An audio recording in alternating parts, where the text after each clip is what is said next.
છેલ્લા કેટલાક દિવસોથી સોશિયલ મીડિયા પર ફરીથી લોકડાઉન લાદવામાં આવશે તેવી અફવાઓ જોર પકડી રહી છે. આ ગેરસમજને દૂર કરવા માટે કેન્દ્રીય પેટ્રોલિયમ અને કુદરતી વાયુ મંત્રી હરદીપસિંહ પુરીએ મહત્વની સ્પષ્ટતા કરી છે. તેમણે ભારપૂર્વક જણાવ્યું છે કે સરકાર પાસે લોકડાઉન અંગેનો કોઈ પ્રસ્તાવ વિચારણા હેઠળ નથી અને આવી તમામ વાતો સંપૂર્ણપણે પાયાવિહોણી છે.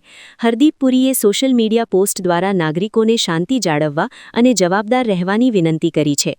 તેમણે કહ્યું કે વૈશ્વિક પરિસ્થિતિ અનિશ્ચિત હોઈ શકે છે, પરંતુ ભારત સરકાર સપ્લાય ચેન અને આવશ્યક ચીજોના પુરવઠા પર સતત નજર રાખી રહી છે. અત્યારે ગભરાવાની કે અફવાઓ ફેલાવવાની કોઈ જરૂર નથી. તો સાથે જ કેન્દ્રીય મંત્રી કિરણ રિજિજુનું પણ નિવેદન સામે આવ્યું છે. ત્યારે તેમણે જનતાને આશ્વાસન આપતા કહ્યું છે કે વડાપ્રધાન નરેન્દ્ર મોદી આ તમામ પરિસ્થિતિ પર વ્યક્તિગત રીતે નજર રાખી રહ્યા છે. ભારત સરકાર એ સુનિશ્ચિત કરી રહી છે કે જનતાને ઈંધણ કે અન્ય કોઈ પણ જીવન જરૂરી વસ્તુઓની અછત ન સર્જાય. ये सब कौन अफवाहें उड़ाते हैं? प्रधानमंत्री जी ने बहुत साफ तौर से बताया था कि पैनिक नहीं होना है. जमाखोरियों को चेतावनी दिया है, राज्य सरकारों को आह्वान किया है कि कोई इसमें होर्डिंग ना करे, पैनिक क्रिएट ना करे.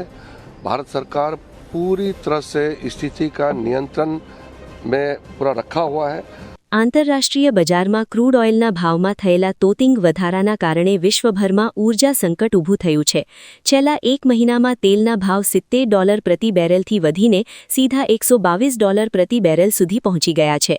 મીડિયા રિપોર્ટ્સ અનુસાર દક્ષિણ પૂર્વ એશિયામાં ઓઇલના ભાવમાં 30%થી 50%નો વધારો થયો છે, જ્યારે ઉત્તર અમેરિકામાં આ ઓઇલના ભાવમાં 30%નો વધારો થયો છે. જો કે યુરોપમાં પણ 20%નો વધારો થયો છે. કેન્દ્રીય મંત્રીએ ઉમેર્યું કે મોદી સરકાર સામાન્ય જનતા પર આ ભાવ વધારાનો બોજ ન પડે તે માટે મક્કમ છે અને આંતરરાષ્ટ્રીય બજારની અસ્થિરતા સામે નાગરિકોને સુરક્ષિત રાખવા પ્રયત્નશીલ છે.